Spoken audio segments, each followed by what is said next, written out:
ከ54 ሚሊዮን በላይ ዜጎች ለመራጭነት የተመዘገቡበት ሰባተኛው ጠቅላላ ምርጫ በመላ ሀገሪቱ በትናንትናው ዕለት ሲካሄድ ውሏል። በአንዳንድ የምርጫ ጣቢያዎች እስከ እኩለ ሌሊት 6 ሰዓት ድረስ በዘለቀው የድምፅ መስጠት ሂደት ሚሊዮኖች በንቃት ተሳትፈዋል። ከዚህ ቀደም በነበሩ ምርጫዎች ለመሳተፍ ፍላጎት ቢኖረኝም በአካል ጉዳተኝነት ምክንያት እንዳልመርጥ ተደርጊያለሁ የሚለው አበባው ክንዴ ዘንድሮ በተፈጠረው መልካም እድል በመጠቀም ድምፅ መስጠቱን ይናገራል። ምርጫ ለመምረጥ ከጓደኞቼ ጋር ካርድ ለማውጣት አብሬ ሄጄ ነበረ እና እዚያው የምዝገባ ላይ የሚያካሂዱት ባለሙያዎች አይ አንተ ብትመርጥም ባትመርጥም ምንም የሚያመጣው ችግር የለውም ከሱ ካለበት ላይ ቆይና ጓደኞችህ ተመዝግበው እስከሚመጡ ድረስ ጠብቅ የተባልኩበት ጊዜ ነበረ።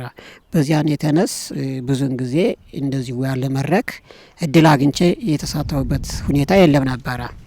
ነገር ግን ይህንን በማግኘቴ በዚህን መድረክ ላይ ታላቅ ደስታ ተሰምቶኛል ማለት ነው። ምርጫ ዴሞክራሲያዊ መብትን መጠቀም መሆኑን የሚገልጹት ጣቢያችን ያነጋገራቸው አስተያየት ሰጪዎች መምረጥ ማለት መንግስትን መደገፍ አለመሆኑን ያስረዳሉ።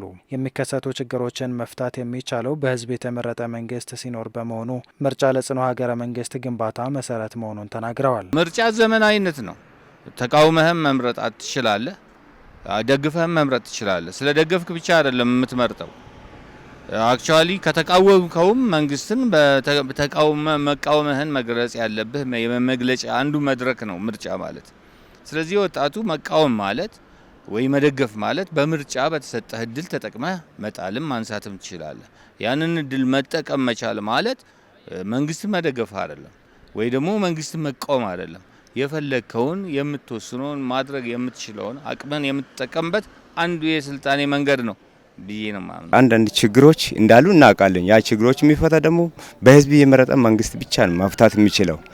ህዝብ ያልመረጠ መንግስት ምንም ፋይዳ የለውም። ስለዚህ የህዝብ ድምጽ ካለ ያው ለሀገሩ ይበጃል ብዬ አስባለሁ። ከ1987 ጀምሮ በተካሄዱ ምርጫዎች በሙሉ መሳተፋቸውን የሚናገሩት የአዲስ አበባ ከተማ ነዋሪ የዘንድሮ የድምፅ አሰጣጥና የምርጫ ቅድመ ዝግጅት ሂደት ከቀደሙት ጊዜያት እየተሻሻለ መምጣቱን ይገልጻሉ። በህገ መንግስቱ የተቀመጠውን የመምረጥ መብት በመጠቀም ይበጀናል ላሉት እጩ ድምፅ መስጠታቸውን አስረድተዋል። እኔው ምርጫ ከ87 ጀምሮ ምርጫ ሲከናወን ጀምሮ ምርጫ ላይ እየተሳተፍኩ ነው። አንድም ጊዜ አምልጦኛ አያውቅም። ከድሮ የተሻሻለ ነው ያለው። የምፈልገው መንግስት ሀገር ይመራል እኔን ይጠቅመኛል ብያለኩትን ምርጫ ላይ መሳተፉ ግዴታችን ነው።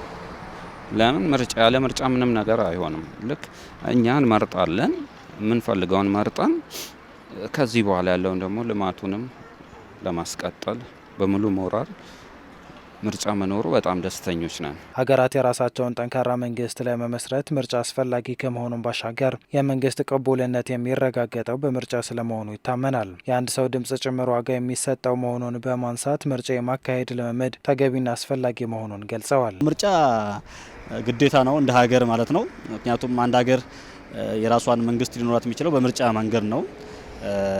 ምርጫ አስፈላጊ ነው። አንድ ሰው ከመረጠ በኋላ የመረጠውን መንግስት ሲሾምለት ደስተኛ ሆኖ ነው ሊመራ የሚችለው።